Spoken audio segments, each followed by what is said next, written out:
Sausage. Hello, everyone. This is Attack the Backlog, the podcast where I, Marcus Nez, tries to make a dent in their backlog one game at a time. This episode is all about Dredge, a game where you go about fishing, you go around. You go around, fishing to your heart's content while avoiding hallucinations and Lovecraftian monsters along the way. It's not about the fish you caught in the thing. It's about the friends you've made along. I don't know where I was going with that. Obviously, nowhere. Am I hallucinating? Did I not get enough sleep? Probably. I don't sleep that well at all. So maybe I'm out of my mind. And that is something you will have to worry about when playing this game. But despite the sea beasts and the hallucinations and all the Lovecraftian things going on and the dark elements of the story, this is a lovely game. Dredge is lovely. It is such a wonderful, cozy, chill game, despite some of the story content of it and the general context of what's going on. At its core, it's just a fishing game. You go around, you collect fish in various minigame fashions, and then you take them to a fishmonger and sell them. You get this money, and you're able to upgrade your ship, and you just do that loop for a lot of it while having this kind of Mega Man-y structure in the sense that you have four distinct areas to explore and collect a specific relic from in order to give it to this mysterious dude who is later to be revealed as spoilers. I'll get to that a little later. And you can tackle the areas in any order, but there is definitely a more ideal way to tackle them where with each area completed, you will earn some new tool for your disposal, some little gadget that you can use, whether it be a device that will temporarily keep monsters away or sea beasts away, larger fish that can damage you, or a device that will allow you to teleport from wherever you are back to the is it Black Isle area, the place where the relic, the mysterious dude resides. And I like that aspect to it because I got to at one point during my playthrough this volcanic area that was annoying the crap out of me, and I had yet to get the tool that allowed me to repel sea beasts for a short period of time. And once I got that, that area became a lot more manageable to get through. But at the core of what Dredge is, it is just a fishing game. You go around, you collect fish, and you sell them. And I am someone who loves that type of monotonous behavior. I really get a great sense of joy and relaxation from doing these repetitive type of tasks. I like fishing mini games in larger games that have them like Animal Crossing and other such farming simulators and so on. And I needed this game.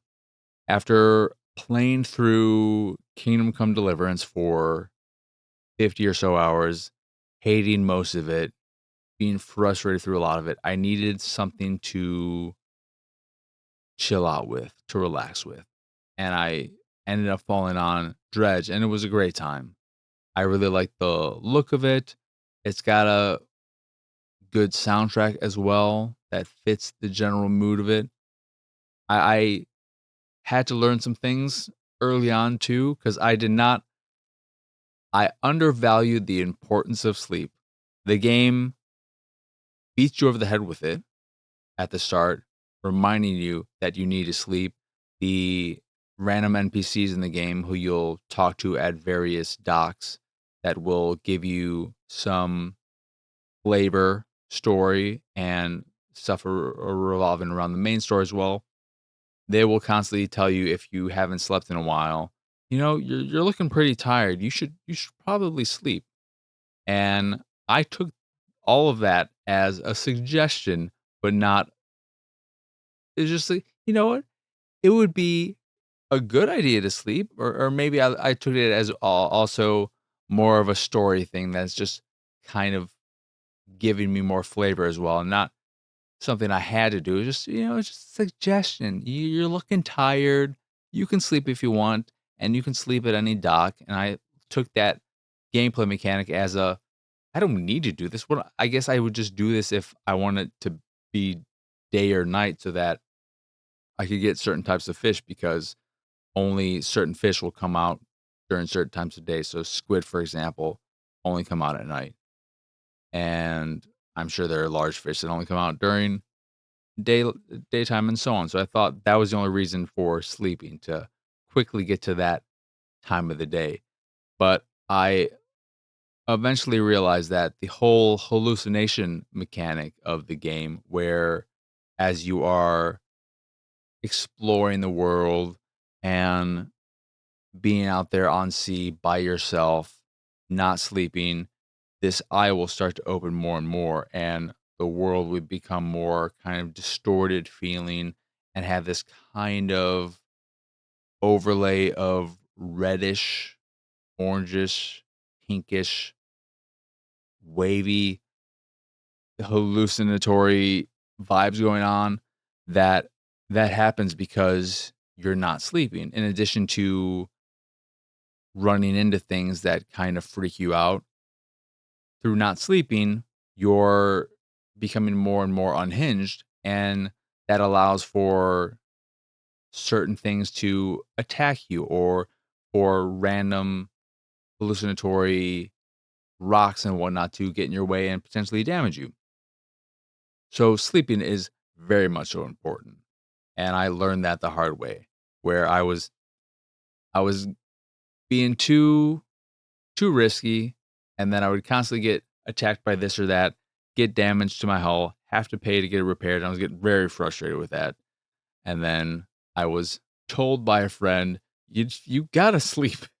It's not an optional thing. You have to sleep. It is very important in this game. And I was like, no, it's not. It's a suggestion.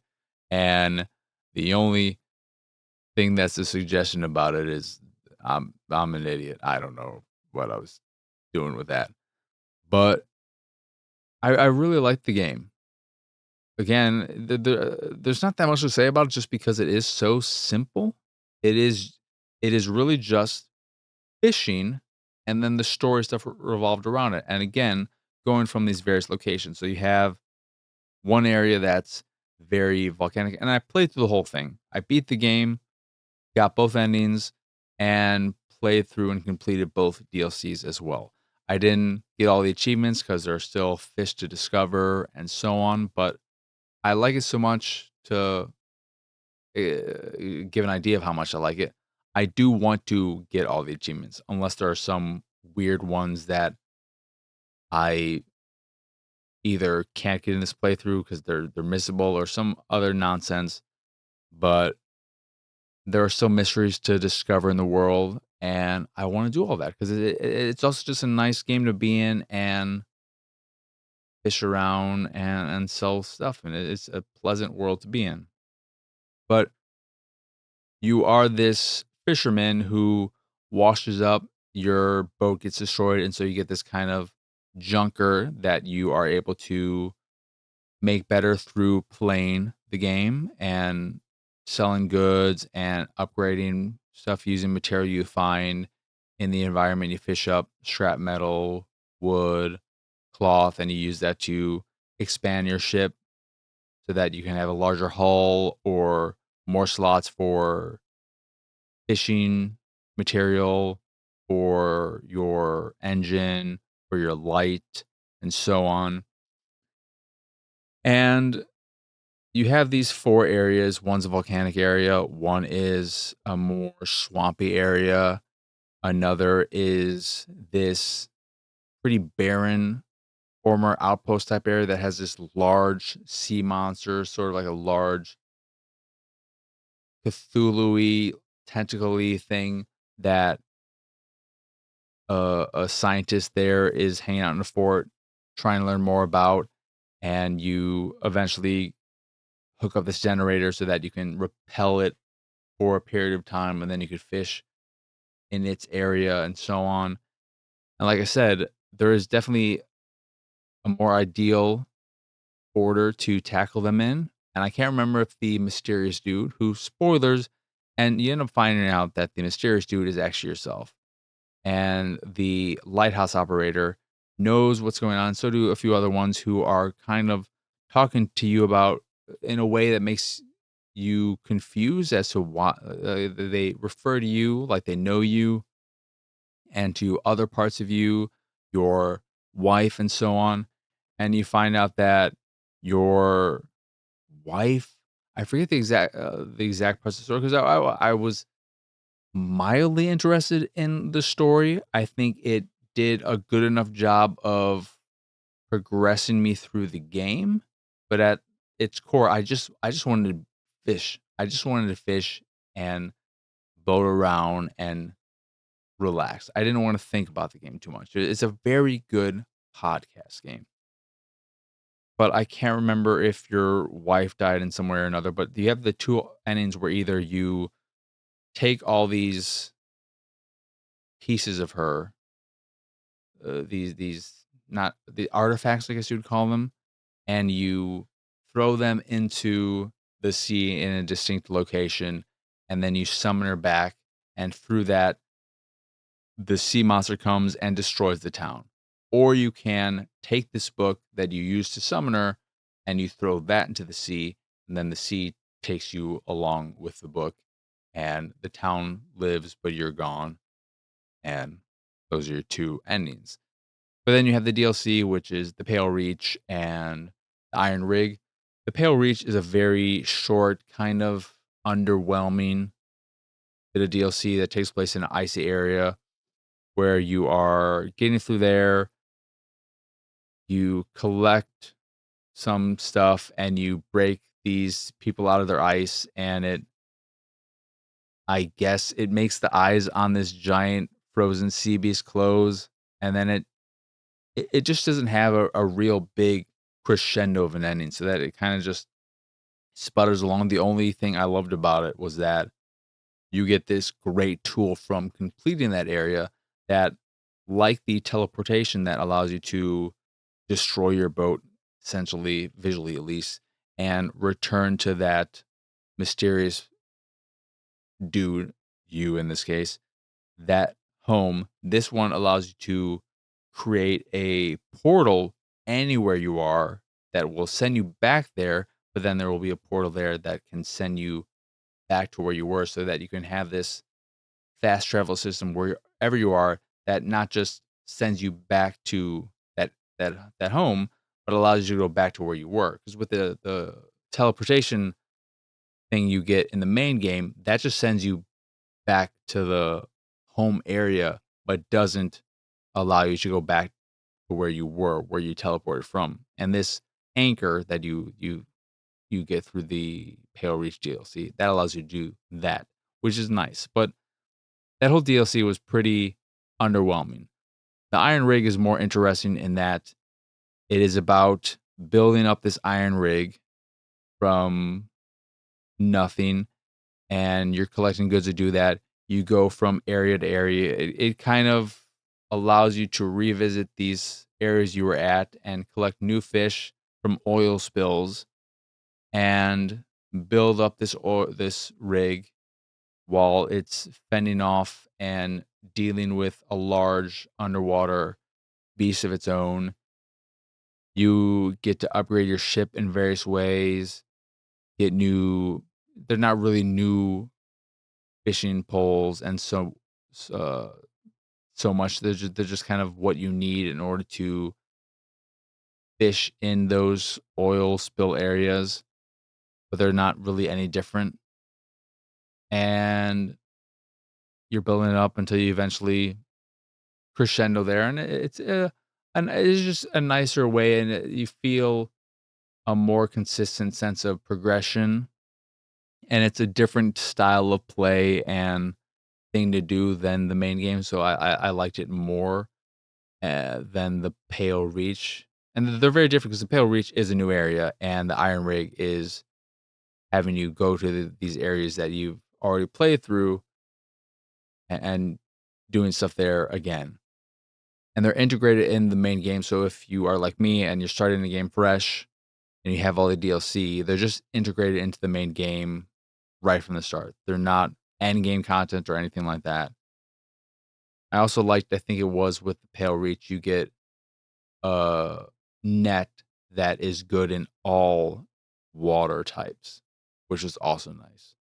So you get some nice tools from that. It's just from a kind of story standpoint, it was underwhelming. And with the Iron Rig, there's some fun story things that happen. You see, you're gradually getting these samples to a scientist there, and as he is using them more and more, he's becoming more and more unhinged until he completely freaks out and turns into a kind of sea beast of his own. And he jumps out a window. You see this happen, and into the sea, and he's just gone forever. And stuff like that is a little bit more fun and engaging from a story context.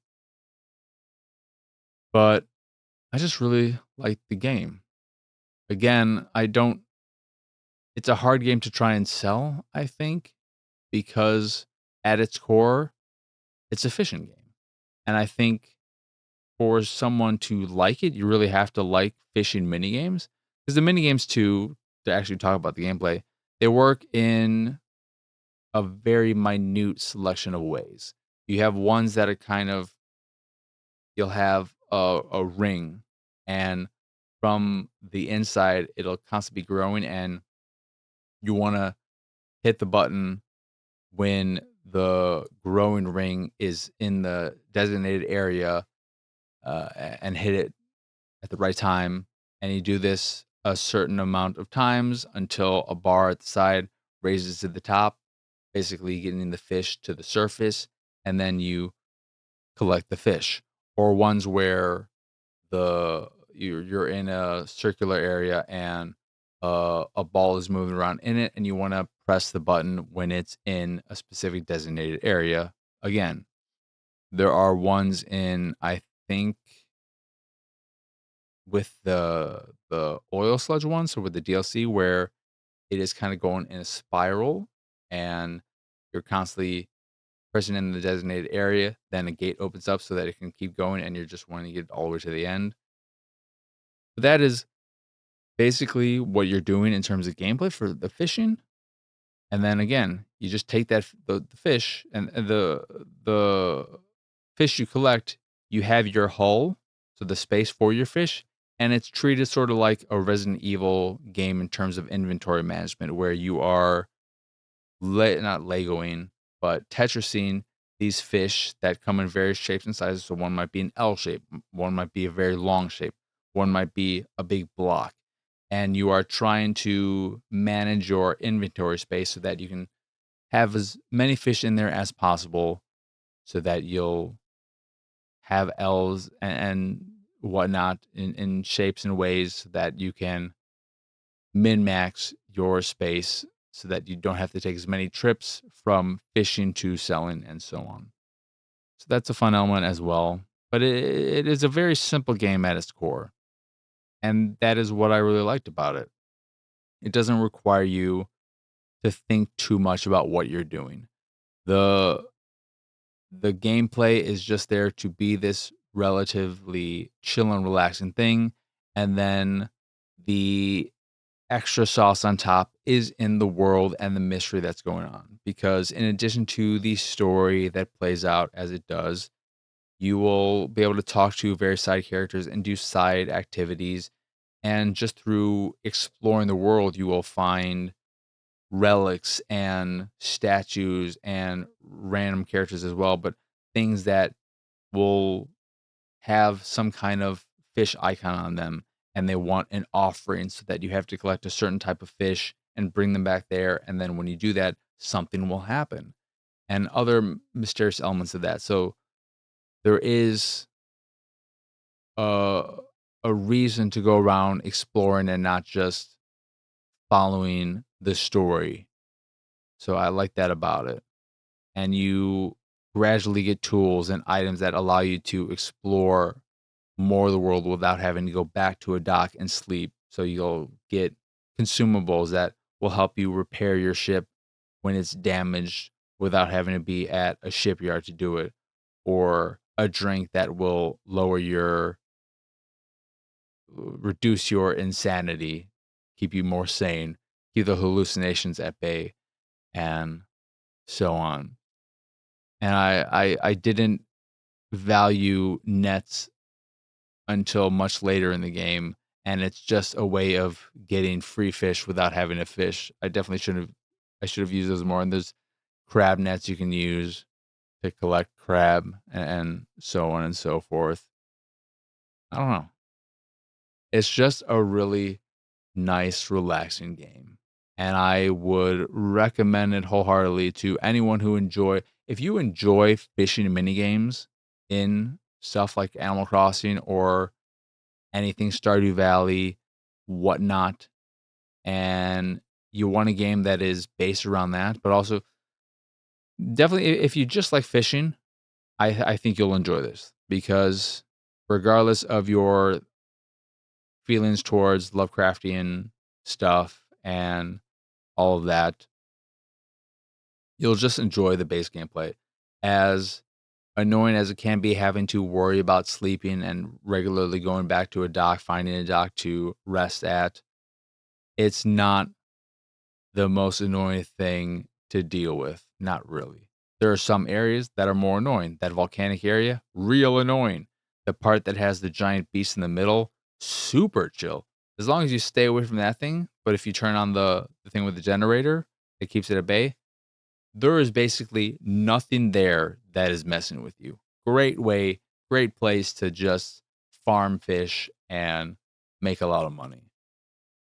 But if you just like fishing mini games, I think you'll enjoy this. But then if you do have an affinity for Lovecraftian stuff and mysteries, there is a fun mystery element to the story and to the world itself that is enjoyable to see play out. I was surprised by how much I enjoyed all of that. And yeah, it's a good game. It's a good, relaxing game. Check out Dredge. It's a good time. Anywho, that is going to do it for this here episode of Attack the Backlog. Once again, I am Marcus Nez. Y'all can find me pretty much everywhere at PX Sausage. If you enjoy this here show or any of the stuff I do and what have you, you can support me and my nonsense over at patreon.com/PXS. And there you can get access to a monthly Q&A, a private Discord channel, along with some fancy Discord roles, and the random drop on the Patreon here or there, depending on your tier. That is, again, patreon.com/PXS. In addition to the Patreon, you can find links to the site, the YouTube, the Discord, and so much more over at pxsausage.com. That is the letter P, the letter X, sausage.com. But that is it. That is all. As always, thank you for watching or listening. I hope you enjoyed this here episode, and I hope you have a wonderful, wonderful rest of your day. But for now, adios, arrivederci. Bye bye. It's go time. Go daddy. It's go time.